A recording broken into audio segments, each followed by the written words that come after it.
Hey guys, welcome back. I got some quick tips for beginning filmmakers.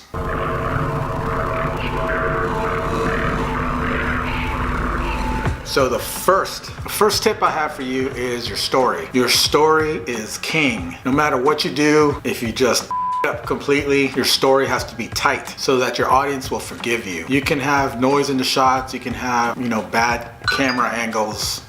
If your story is so tight that your audience is into it, then they'll forgive all those little flaws. So make sure that your story is tight. When I mean tight, I mean tight. No holes, work on it for a while, do 50 rewrites, whatever it takes. Just get your story tight. And number 2 would be the shot list. The shot list must accompany the storyboards, so they kind of go hand in hand. Your shot list will save you. Let's say that you're running out of time and your day is running short, you're running out of daylight. You're gonna have to cut a lot of the shots that you storyboarded, so your shot list will tell you exactly what shots you need to make that scene coherent. Okay, number 3 would be aesthetics. And what do I mean by aesthetics? I know you can get pretty deep into the aesthetics of a shot or a scene, but let's just stick to the basics and make every shot look cinematic.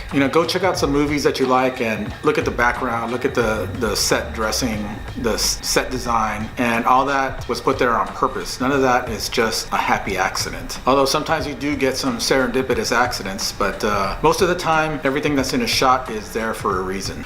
Number 4 would be cast and crew. This is also important. Not as important as the storyline, but cast and crew. Without the cast and crew, you don't have a film. Be sure that you hire people who want to help you make the film, who are enthusiastic about filmmaking as you are, and who want to see this film completed. People that you trust. You're going to be working with a team and you need to collaborate with. Your ideas with their ideas are going to create a better idea. 5 would be, shooting it. Shoot it already. So this one ties into number 4. Don't try to intellectualize. Don't try to think everything through at that moment because you're just going to waste time. Just shoot it. At the end of the day, you'll have the shots. You'll trust your pre-production work and you'll get your shots and it'll get shot. So trust the people that are helping you and just shoot it. Number 6 would be one for safety. What I mean by that is, you're on set, everything's going by real quick. People are asking you questions, coming up to you, what color shirt should I wear? Where do you want that light, or whatever the situation is for your shoot. So everything's real hectic. Let's say you shot 3 takes and you thought, okay, that last one was good. Get one for safety. Shoot an extra one. Just shoot one more for safety. Number 7 would be Murphy. Don't invite Murphy on your set, even though you tell him not to come, but he shows up anyway. And who's Murphy? Well, Murphy's Law.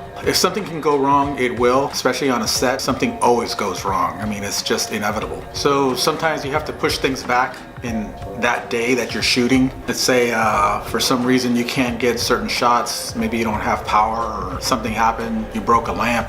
You always have to push stuff back to another day. Schedule that into your scheduling for an extra day for pickups, inserts. It'll save you because at the end of the shoot, you're gonna have actors that already have other things lined up. Your crew probably already has something else to do. We all have lives, things going on in our lives. So as long as they know ahead of time, you have a day or 2 for pickups, then they'll help you. Number 8 would be respect. You have to respect everybody on your cast and crew. The actors, you have to give them notes, or you want the different direction. You want them to try something different. If they did something that you don't like, don't just, yell it out in front of everybody. Hey, I didn't like that. It sucked. They're not going to want to work with you. So always go up to them, talk to them privately, take them aside and tell them, hey, can you try it this way or try it like this? But, just don't do that in front of them. Praise is okay. Like, man, you did a great job. I love that. Because they like to hear that. The crew likes to hear that. Keeping it positive. That's what you want to do. Treat them the way you would want to be treated on a set. Number 9 would be hair and makeup. Hair and makeup take a long time, so be sure you schedule that into your day. You might be waiting 4, 5, 6 hours, maybe even 8 hours to apply makeup and do prosthetics. It might be a really complicated makeup procedure and it might take a long time. While you're waiting for the actor to get ready, you can shoot other stuff. You can shoot pickups. You can just keep shooting things that you need for the production. Number 10 would be winding down. At the end of the day, especially a long day, you want to bond with your crew and cast and say, hey, let's go have a beer or whatever. Don't do it. Don't allow alcohol or drugs or anything like that on your set. It could become a liability because there's a lot of equipment on a set. People can get hurt. People get hurt on a set when they're sober. So imagine what'll happen if they're drunk or high. You know, you don't want that on your sets. You know, at the end of the day, you want to wind down and bond with your cast and crew, but don't do it, especially if you have to get up the next day to shoot again. You want to be focused and sharp-minded. You want to be on point. If you like these tips, I got them from Indiewire. I'll put a link in the description down below. Don't forget to like and subscribe and share this with your friends. That's it for today. I'll see you guys next week. Go shoot something.